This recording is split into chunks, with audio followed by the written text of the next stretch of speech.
Abresh dastaa waan ruutaa bira dhaabbateef malee ruutaa barbaadee miti. Ammallee ruutaa qalbii ishee cabsuu, onnee ishee cabsuu fi kan inni dhiifama gaafate malee ruutaa barbaadee yookiin ruutaa kunuunsuu barbaadee miti. Inni kan jaalalaan miidhee qarshiidhaan bituu barbaada. Garuu moo'ituu kan jaalalaan miidhame qarshiin bitamuu hin danda'u. Inni sababa ishee miidhee fi wantoota tokko tokko sapiraayisii wantoota gurguddaa sapiraayisii godhee gara ofiitti deeffachuu barbaada. Garuu moo'ituu namni jaalala dhugaa namaaf qabaate qalbiidhaan qarshiidhaan osoo hin taane jaalalaani kan inni bitamu.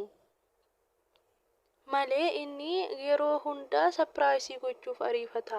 Sapiraayisiin immoo ishee homaa hin fayyadu. Ammallee dastaa ishee cinaatti arginaani nama aayizoo isheedhaan jedhu nama gargaarsa isheedhaaf taasisu arginaani. Inaaffan qabee akkas ta'a malee ruutaa akka isheen hin miidhamne barbaadee miti. Ni fakkaata garuu ni fakkaata dhugaa ni fakkaata. Baguma argitan dubbii tana garuu. Amma siniisati warreen jala deemtanii shokoshoktan kun akka jarri lamaa walitti deebi'an godha. Isin addaan dhiibuun keessanoo maal isaa fayyadoo? Annaa nageenyi faraarri waaqayyoo isiniif haa ta'u. Anis jira obboleettiin keessan nagaa fayyaa kooti. Isinis bakka jirtanitti nagaa fayyaa naaf ta'aadha. Viidiyoo kana laayikii, sabiskiraayib, sheer gochuu immoo hin irraanfatina. Please. Annaa akkuma argitanii Biinii fi Iyyuuni Biiniin akka jedhetti viidiyoo kaleessaa obboleettii ruutaa dastaa goote argitanii jirtanii. Annaa baay'ee gaddisiisee jechuudha. Dastaa baay'ee gaddee jechuudha viidiyoon kaleessaa gocha obboleettii ruutaa jechuudha. Haa ta'uyyuu malee obboleettiin ruutaa badii hin qabdu. Bakka kaleessa kuftetti deebitee kufuu hin qabdu jettuuf natti fakkaata. Jechuun miidhama ruutaa barbaadde osoo hin taane gammachuma ruutaatti kan isheen barbaaddu yoomiyyuu taanan jechuudha. Haa ta'uyyuu malee gaafa moo'itu namni kun har'a siif jira siif du'a siif kaa'oo jedheeni borummaa akka abrashoo ta'e jettee wanta yaadde qabaachuu dandeessi jechuudha. Saniif sanuun moo'itu fiillafiitti waan argiteef ta'uu danda'a. Akkasuma obboleettiin ruutaa kaleessaa dastaa waan goote argitanii jirtanii.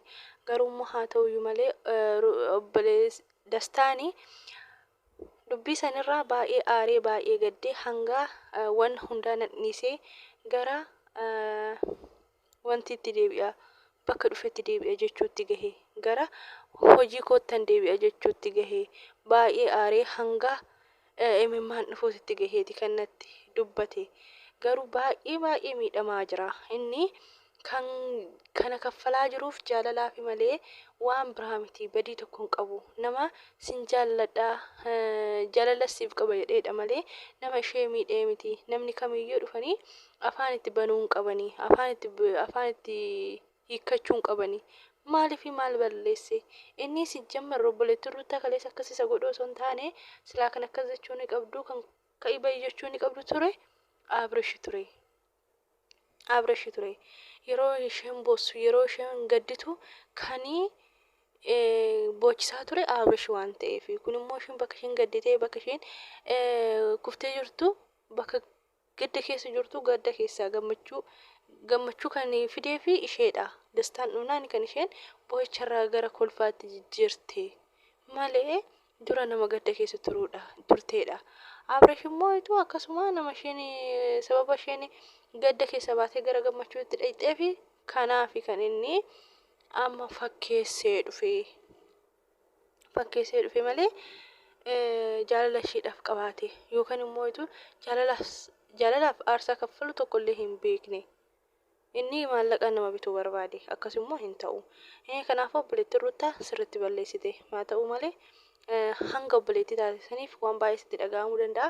Sitti illee laaluu hin danda'amu. Maaliif obboleettii keetii irratti hamaa waan hin yaadnee fi obboleettii keetii naatee waan ta'eef rakkoon qabu. Haa ta'u Iyyuu yaameen ture. Iyyuun immoo baay'ee walitti dhiyaatu akkasuma immoo itu akka inni hin deemne akka inni gorsuudhaaf Iyyuu yaameen jira. Iyyuun ni dhufa. Kanaafuu immoo itu wantoota tokko waliin haasofna jedhee akkasuma Iyyuun dhufnaani maali viidiyoo kaleessan argine namummaan isaatti dhaga'amne obbolummaan isaatti dhaga'amne naani እና viidiyocha argeen jira garummaa baay'ee na dabbareera. Namoonni tokko tokko harka namaatirraa nyaatanii joommoo joon kan jedhamu jechuudha. Inni jedhamu suni harkuma isaatirraa nyaatee furdateeti amma isatti afaan bana garasaa harkuma isaatirraa harka dastaatirraa nyaatee. እና baay'ee tokko gadi buusanii haasa'u jechuudha. እና namoonni gara Abirashiin jiranii namoota sammuu hin qabnee fi namoota yaaduu hin dandeenye wantoota namoota akka arganii yaadanidha. Mee namoota gara Ruuttaa jiranii fi namoota moo'itu nama gara Abirish jiran laala'e. Namoonni gara Abirish jiranii namoota sammuu hin qabnedha. እና kanaafuyyuu moo'itu dastaa waan godhe hin qabu rakkoo gadda keessa yeroo jirtu gadda keessa gara gammachuutti fide malee balleessaa hin qabu. እና badiin qabu garuu jaaladheedhe malee badiin qabu xiqqoo irratti ilaaluu dideenni badiin isaa jechuudha. Yerootu walitti deebitu moo deebitu sanii irratti ilaaluu qaba ture akka isheen sirumaayyuu erga namni jala deddeemuu jammaree namni jaallatu hin jiraayyuu jettee irraa kutachaa deemti jechuudha Abirash irraa. እና hundumaafuyyuu kanaafuu waan dastaa hunda san kee anaaf iyyuuni isma haasofni maal fakka ta'e moojina alaa babbade hoo. እና iyyuu fi biinini amma dhaqnee taragaaggaasisnee akka hin deemne taasisna. Iyyuu mana sin beekaa kanaafuu manallee nan beekaa sin geessaa Ruuttaa taanee nama sadiin taanee Ruuttaan illee dhiifama haa gaafattu isa obboleettiin ishee balleessitee fi wantoota ta'e godhame akka dhiifama gaafattee jechuudha bakka. Dhiifama wal lolanii osoo hin taane akka akkasitti fudhanne warroonni akkasitti fudhatanii jechuun bakka qirreetaa waan jiruudhaaf malee wal lolanii miti akka jaalala isaanii duriitti haa deebi'ani.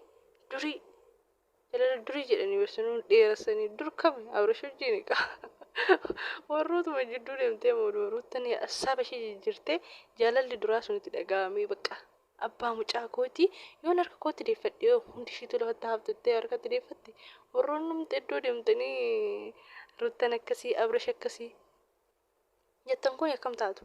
Maatii Abirashiitii fi maatii Ruuttaa kan ta'een ala hundi keessanuu lafatti haftuu iddoo lamaanii jechuudha. Maatiin Abirashii roomiyyuu Ruuttaa fi Abirish akka walitti deebi'an barbaadu. Maatiin Ruuttaatillee akkasuma. Odoo Ruuttaan ammayyuu gara maatii abbaa manaa ishee deebitee maatiin Ruuttaa ni gammadu. Miti? እና warroonni jidduu deemtanii walitti borcaartan immoo baay'ee nama dabbartu. እና haala saniini gara Ruutishaa deemnee Ruutishaa wajjin deemnee dhaniiti kan isaan deemanii. እና haala sanirra jiru jechuudha. Haala sanirra jiru ajaa'iba bar. እና viidiyoon irraa akkana fakkaata. Like, subscribe, share gochuun hin irraafatina. Bye bye.